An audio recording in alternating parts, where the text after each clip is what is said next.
Assalamualaikum warahmatullahi wabarakatuh. Halo teman-teman, kenalin nama aku Diah Puji Astuti, NIM 18525211153, kelas MBS 4D IAIN Surakarta. Di sini aku bakal ngejelasin ke kalian apa sih itu pasar modal syariah. Di sini saya akan menjelaskan bank dan lembaga keuangan non-bank, yaitu mengenai tentang pasar modal syariah. Yang pertama adalah pengertian pasar modal syariah itu sendiri. Pasar adalah sebuah tempat untuk bertemunya penjual dan pembeli. Sedangkan modal adalah uang yang digunakan sebagai pokok untuk melakukan kegiatan perdagangan berupa barang maupun jasa dan bisa digunakan untuk menghasilkan sesuatu yang bisa menambah kekayaan. Nah, sedangkan pasar modal sendiri adalah tempat bertemunya pembeli yaitu investor dengan pengguna dana yaitu perusahaan maupun emiten. Jadi, pasar modal syariah itu adalah pasar modal yang menerapkan prinsip-prinsip syariah dalam kegiatan transaksinya dan terbebas dari hal-hal yang dilarang seperti riba, perjudian, dan spekulasi. Yang kedua adalah landasan hukum pasar modal. Menurut fatwa DSN MUI, yang pertama adalah fatwa nomor 20 DSN MUI 9 tahun 2001 tentang pedoman pelaksanaan investasi untuk reksadana syariah. B. Ada fatwa nomor 32 DSN MUI 9 tahun 2002 tentang obligasi syariah. C. Peraturan Bapepam dan LK nomor 9A 13 tentang penerbitan efek syariah.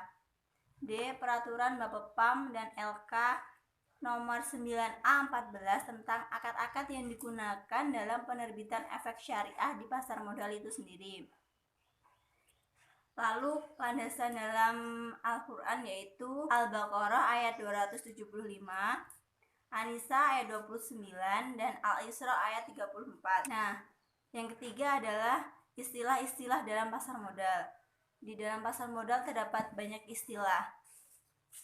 Yang pertama ada emiten. Emiten adalah perusahaan baik swasta maupun BUMN yang mencari modal bursa efek dengan cara menerbitkan efek, bisa saham, bisa reksadana, bisa obligasi syariah. Yang kedua adalah efek. Efek adalah surat berharga yang bernilai serta dapat diperdagangkan. Nah, ada juga yang namanya efek syariah. Efek syariah yaitu surat berharga yang tidak bertentangan dengan prinsip syariah di dalam pasar modal. Yang keempat adalah fatwa. Fatwa adalah sebuah istilah mengenai pendapat atau tafsiran pada suatu masalah yang berkaitan dengan hukum Islam. Adalah suku atau obligasi syariah.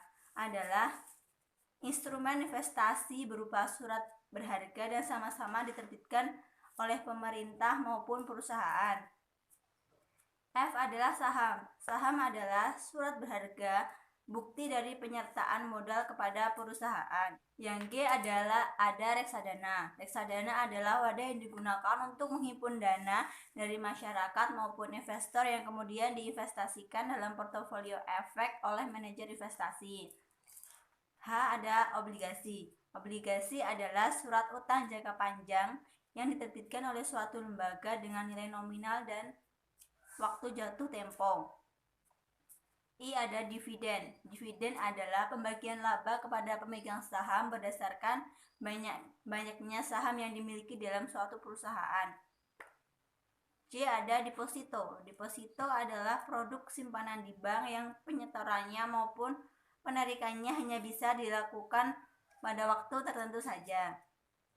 K ada sohibul mal. Sohibul mal ini adalah pemilik modal atau pelaku yang ingin menginvestasikan modalnya kepada manajer investasi. Ada fee atau ujrah. Fee atau ujrah itu adalah persentase atau jumlah tertentu yang diberikan atas suatu penyerahan jasa.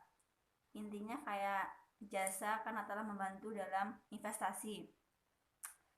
M ada underwriter. Underwriter adalah wakil dari emiten. Emiten sendiri itu adalah perusahaannya. N adalah goror. Goror adalah ketidakjelasan yang menimbulkan perselisihan. O ada manajer investasi. Manajer investasi adalah pihak yang kegiatan usahanya mengelola portofolio efek untuk para nasabah. Portofolio efek sendiri adalah kumpulan efek yang dimiliki secara bersama oleh para pemodal dalam reksadana. Yang keempat ada produk di pasar modal syariah. Ada reksadana syariah, ada obligasi syariah, ada saham syariah. Yang pertama adalah reksadana syariah. Reksadana syariah adalah salah satu investasi bagi masyarakat, khususnya pemodal kecil dan pemodal yang tidak memiliki banyak waktu dan keahlian untuk menghitung resiko atas investasi mereka.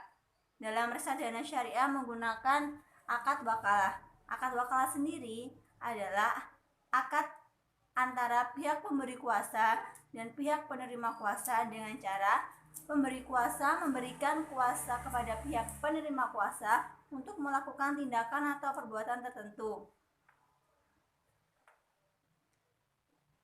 Yang kedua ada suku atau obligasi syariah. Dalam peraturan Bapepam dan LK nomor 9A13 yaitu efek syariah berupa sertifikat atau bukti kepemilikan yang bernilai sama. Maksudnya bukti kepemilikan bersama mengenai atas suatu aset atau proyek. Klaim kepemilikan pada suku didasarkan pada aset atau proyek yang spesifik atau jelas.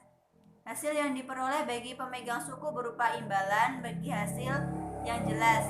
Hasil yang diperoleh bagi pemegang suku berupa imbalan bagi hasil atau margin yang sesuai dengan akad yang digunakan untuk penerbitan suku, yaitu berupa akad ijarah dan akad mudharabah. Akad ijarah adalah akad antara pemberi sewa dengan pihak penyewa untuk memindahkan hak guna atas suatu ijarah, atas suatu objek ijarah yang dapat berupa manfaat barang dan jasa dalam waktu tertentu dengan pembayaran sewa atau upah tanpa diikuti perpindahan kepemilikan objek ijarah itu sendiri. Akad mudharabah yaitu adalah akad kerjasama antara pihak pemilik modal dengan pihak pengelola modal dengan cara pemilik modal menyertakan modalnya dan pengelola usaha mengelola modal tersebut dalam suatu usaha. Yang ketiga adalah saham syariah. Saham syariah merupakan surat berharga dari bukti penyertaan modal kepada perusahaan. Dengan bukti tersebut, pemegang saham berhak untuk mendapat bagian hasil dari usaha perusahaan tersebut. Prinsip syariah mengenai konsep ini dapat dilihat dalam kegiatan musyarakah atau syirkah. Nah, akad musyarakah sendiri adalah akad kerjasama antara dua pihak atau lebih dengan cara menyertakan modal, baik bentuk uang maupun barang lainnya untuk melakukan suatu usaha.